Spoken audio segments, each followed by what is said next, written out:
héros ont traversé l'océan Atlantique à bord de l'Esperanza. Jadis, les épices, comme le poivre par exemple, étaient indispensables dans la vie quotidienne des Européens qui devaient aller jusqu'en Asie pour les chercher. Mais la route habituelle par voie terrestre était bien trop longue et très dangereuse à cause des brigands. Pour cette raison, le prix des épices était très élevé.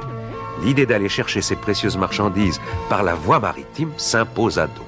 Les Portugais découvrirent la route qui longe la côte africaine vers le sud pour remonter ensuite vers l'Inde. Rivale du Portugal, l'Espagne se devait de découvrir un autre chemin pour ne pas être perdante dans cette bataille commerciale. Alors vint Christophe Colomb.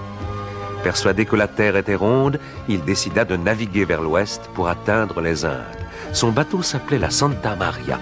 On peut toujours l'admirer dans le port de Barcelone, en Espagne.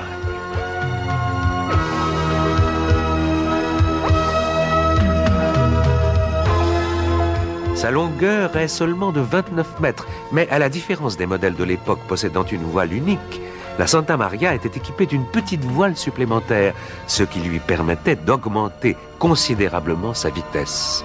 La rivalité entre le Portugal et l'Espagne permit donc de développer de nouvelles techniques de navigation. 2 mois et demi après le départ de Colomb pour les Indes, il arriva enfin en vue des îles de Bahamas, au large de l'Amérique. Mais Colomb, durant toute sa vie, persista à dire que ce rivage était celui de l'Inde. S'il avait affirmé le contraire, il aurait été accusé de ne pas avoir tenu la promesse qu'il avait faite au roi d'Espagne. C'est depuis Christophe Colomb que nous appelons Indiens des hommes qui ne sont pourtant pas originaires de l'Inde. La découverte de l'Amérique ne fut donc que le résultat de la rivalité commerciale entre l'Espagne et le Portugal. Au revoir, à bientôt.